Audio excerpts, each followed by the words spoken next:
السلام علیکم ورحمۃ اللہ وبرکاتہ۔ امید ہے کہ تمام احباب خیریت سے ہوں گے۔ آج آپ حضرات کے سامنے فضائل رمضان کے بارے میں ایک حدیث ذکر کرتا ہوں۔ اس سے پہلے کہ ویڈیو کو سٹارٹ کریں، اگر آپ نے ہمارا چینل سبسکرائب نہیں کیا تو اس کو ضرور سبسکرائب کریں اور بیل آئیکن پر ضرور کلک کریں تاکہ ہر آنے والی ویڈیو آپ کو آسانی سے مل سکے۔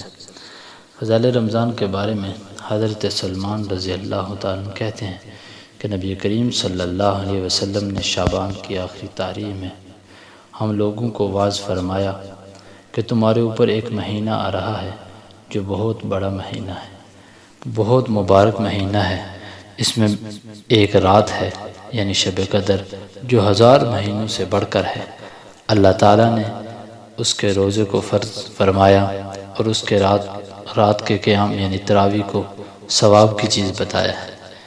جو شخص اس مہینہ میں کسی نیکی کے ساتھ اللہ کا قرب حاصل کرے، ایسا ہے جیسا کہ غیر رمضان میں فرض کو ادا کیا، اور جو شخص اس مہینہ میں کسی فرض کو ادا کرے وہ ایسا ہے جیسا کہ غیر رمضان میں 70 فرض ادا کیے۔ یہ مہینہ صبر کا ہے اور صبر کا بدلہ جنت ہے، اور یہ مہینہ لوگوں کے ساتھ غمخواری کرنے کا ہے۔ اس مہینہ میں مومن کا رزق بڑھا دیا جاتا ہے۔ جو شخص کسی روزہ دار کا روزہ افطار کرائے اس کے لیے گناہوں کے معاف ہونے اور آگ سے خلاصی کا سبب ہوگا، اور روزہ دار کے ثواب کی مانند اس کو ثواب ہوگا، مگر اس روزہ دار کے ثواب سے کچھ کم نہیں کیا جائے گا۔ صحابہ رضوان اللہ اجمعین نے عرض کیا، یا رسول اللہ، ہم میں سے ہر شخص تو اتنی وسعت نہیں رکھتا کہ روزہ دار کو افطار کرائے۔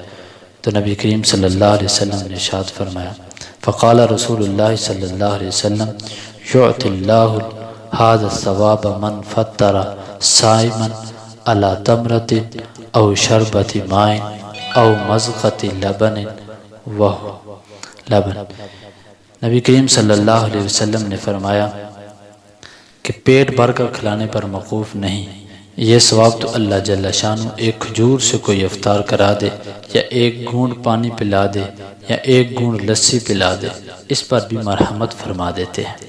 یہ ایسا مہینہ ہے کہ اس کا اول حصہ اللہ کی رحمت ہے، اور درمیانی حصہ مغفرت ہے، اور آخری حصہ آگ سے آزادی ہے۔ جو شخص اس مہینہ میں ہلکا کر دے اپنے غلام و خادم یعنی خادم کے بوجھ کو، حق تعالی شان ہو اس کی مغفرت فرماتے ہیں اور آگ سے آزادی فرماتے ہیں۔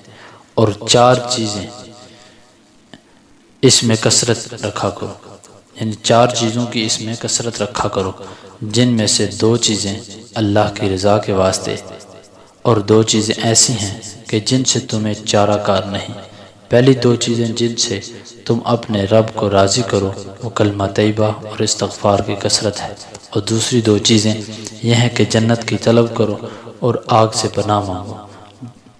اور نبی کریم صلی اللہ علیہ وسلم نے فرمایا، جو شخص